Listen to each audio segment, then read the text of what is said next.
You're watching Xenia Satti channel.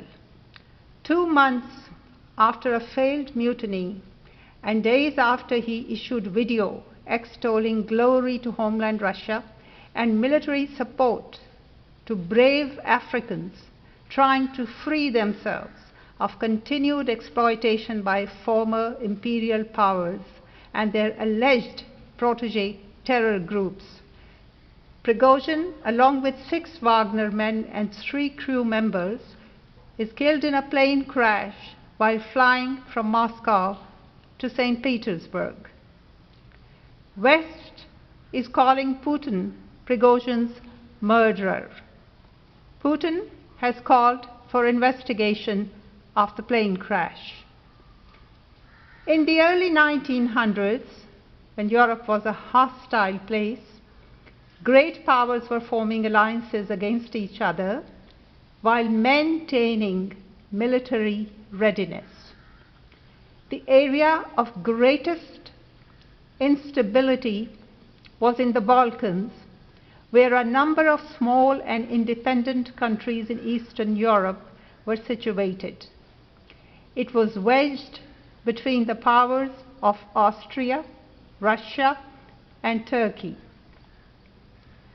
Austria had been occupying Bosnia for decades, but formally annexed it in 1908, causing consternation in neighboring Serbia, the same way India's formal annexation of Kashmir in 2019 caused consternation in Pakistan. Relations between Serbia and Austria remained adverse over territorial dispute, and then suddenly, in July 1914, the heir apparent to the Austrian throne, Archduke Franz Ferdinand, was assassinated by a Serbian nationalist group called the Black Hand while he was touring Sarajevo.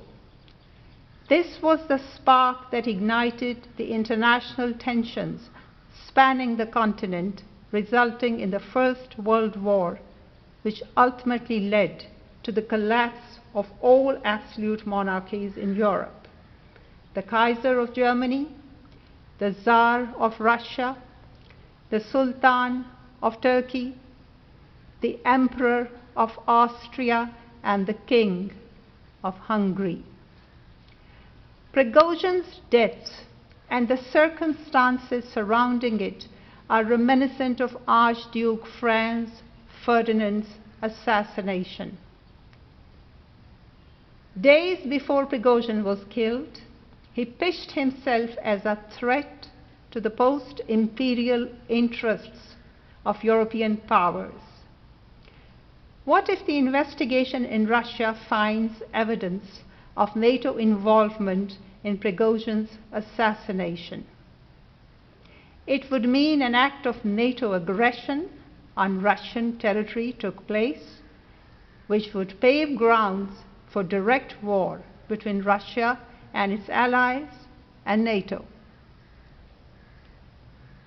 If Russia finds no evidence of external involvement, Prigozhin's assassination would be inevitably interpreted as an act masterminded by Putin and executed by his military commanders, in particular Shoigu and Gerasimov.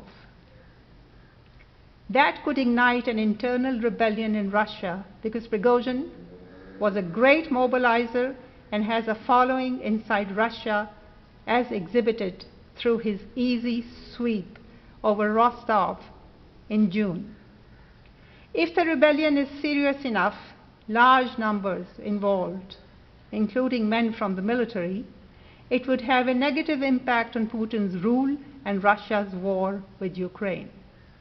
Russia's current circumstances would compel it to seek the end of internal rebellion through taking military action beyond Russia's borders.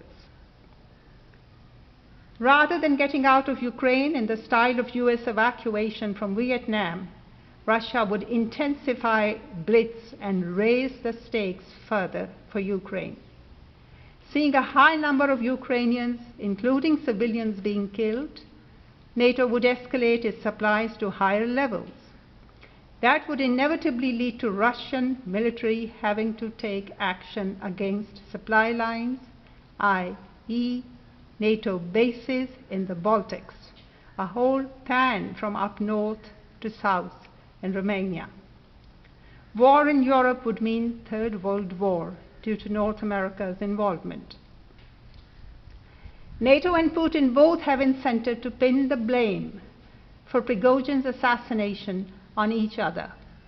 Prigozhin's death, be it an act of political assassination or military retaliation, can yield consequences that could lead to escalation in military terms, just as the death of Archduke Franz Ferdinand did.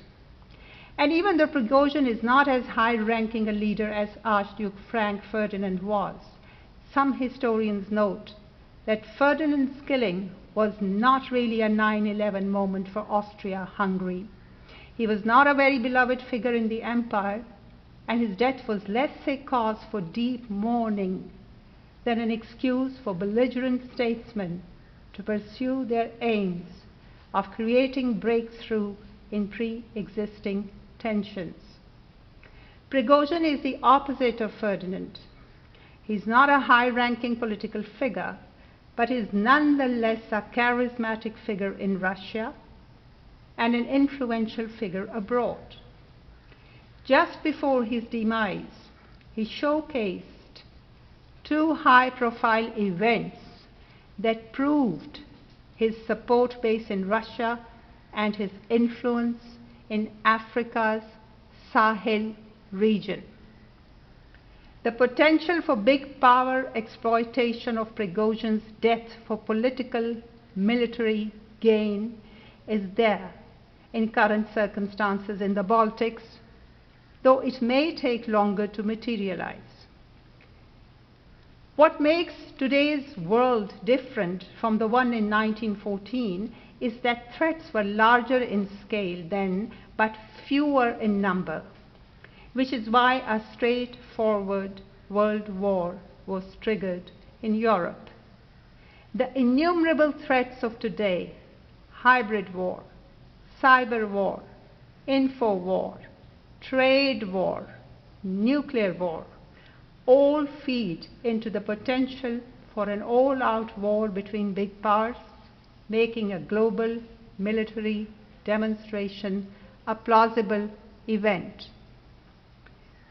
Should that happen, it would be the beginning of the end of the era in which the Euro-American powers, called the West, dominated the globe. History will describe the Ukraine war as the beginning and the defining moment of this change. You are watching Xenia Sati, and this is our series on Ukraine war, history in the making. For access to the written text of this vlog, please visit the blog xeniasati.wordpress.com, piece titled Prigozhin's Assassination, a Triggering Event. Subscribe to the channel and stay tuned for more on this topic. We'll be back shortly.